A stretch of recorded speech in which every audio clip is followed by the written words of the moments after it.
As winter arrives in full force, the days grow shorter and there is little warmth from the sun.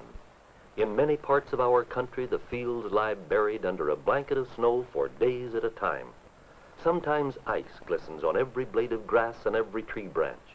At such times, the outside world looks pretty, but it feels cold. Even with heavy clothing, we must keep moving to keep warm.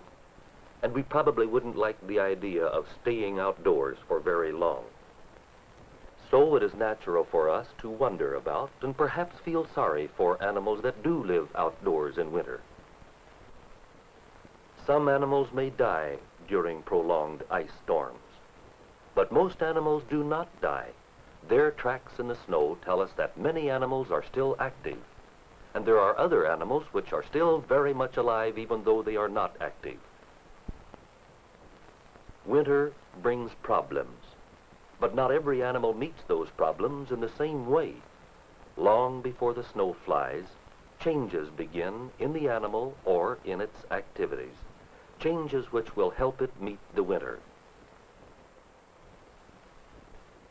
As fall approaches, you can notice that birds begin to gather into flocks.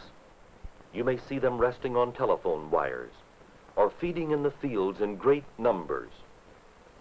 These birds are preparing for migration. They will travel sometimes for great distances to some other place where they will live through the winter. Birds such as ducks give us some remarkable examples of migration, and a few other animals change the place where they live when the seasons change. The birds you see in winter may be birds which have migrated from some other area, or they may be birds which stay in one locality all year. Often such birds feed on seeds which they find in the woods. Wild fruits which hang onto plants throughout the winter may also supply food for birds. Such fruits are often a source of food for other animals too.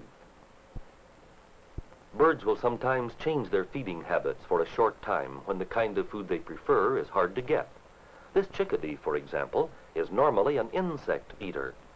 But when insects become scarce, the chickadee eats whatever it can find. Some animals make use of food storage.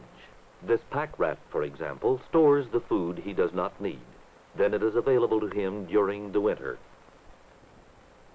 The pack rat's nest is usually in some sheltered place, under a log or rock. During the winter, the rat may spend much of the time here in its nest, which is lined with soft material. And near at hand is the store of food. With a snug nest and plenty of grain, the pack rat has little to fear from winter.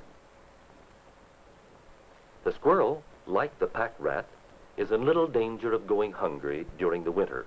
Bounding up trees and along branches, he uses a lot of energy, and he eats often, feeding on the supply of nuts and grains he has stored away during the summer and fall, when such foods were plentiful.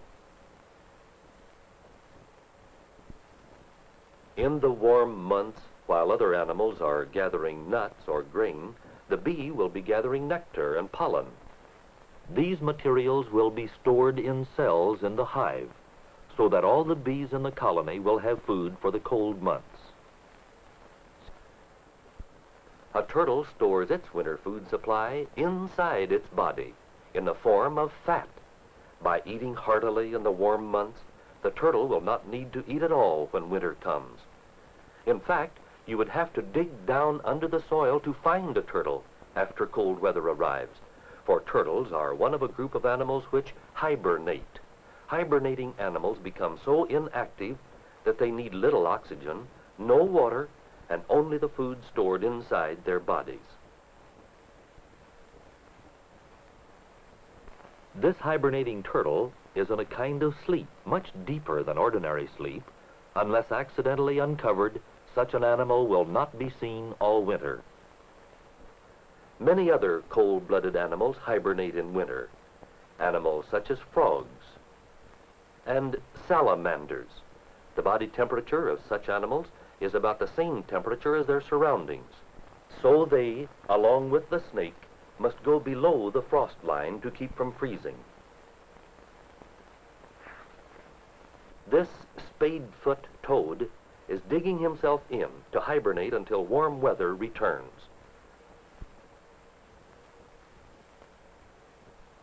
These ladybird beetles have hibernated in grass roots. Other insects may hibernate in crevices of buildings. Though bears do sleep during much of the cold weather, they may come out occasionally. Bears do not truly hibernate. As winter approaches, animals with fur, such as the cotton rat, may develop thicker coats.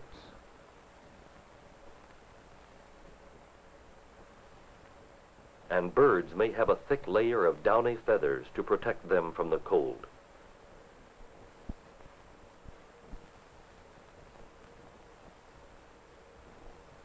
In spring, when the thicker body covering is no longer needed, it comes off in patches, and we can easily see how much heavier it is than the summer coat.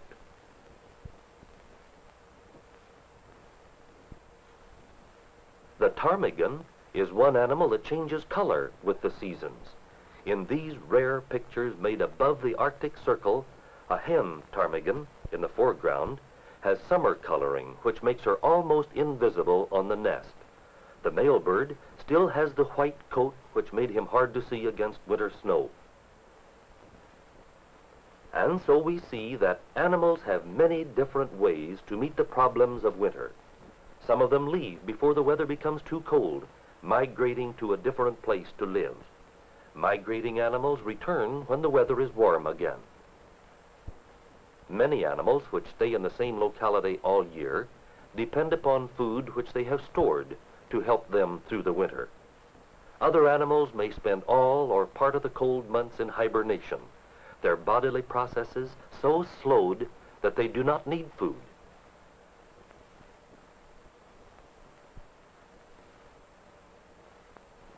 The ones which hunt for food throughout the winter develop a thicker covering to help protect them from the cold. And some animals are colored in a way which makes it difficult for other animals to see them. As animals go about their hunting, they usually find the food they need. For seeds and berries still hang on bushes and vines for the seed-eating birds. And bark, buds, and mosses are available for other plant eaters, such as the deer and the rabbit.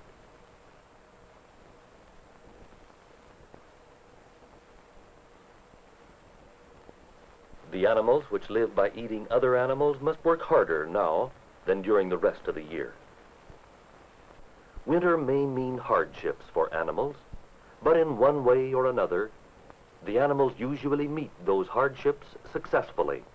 Winter is a part of their lives, and they live not only through one winter, but sometimes for many winters, meeting the problems as they come.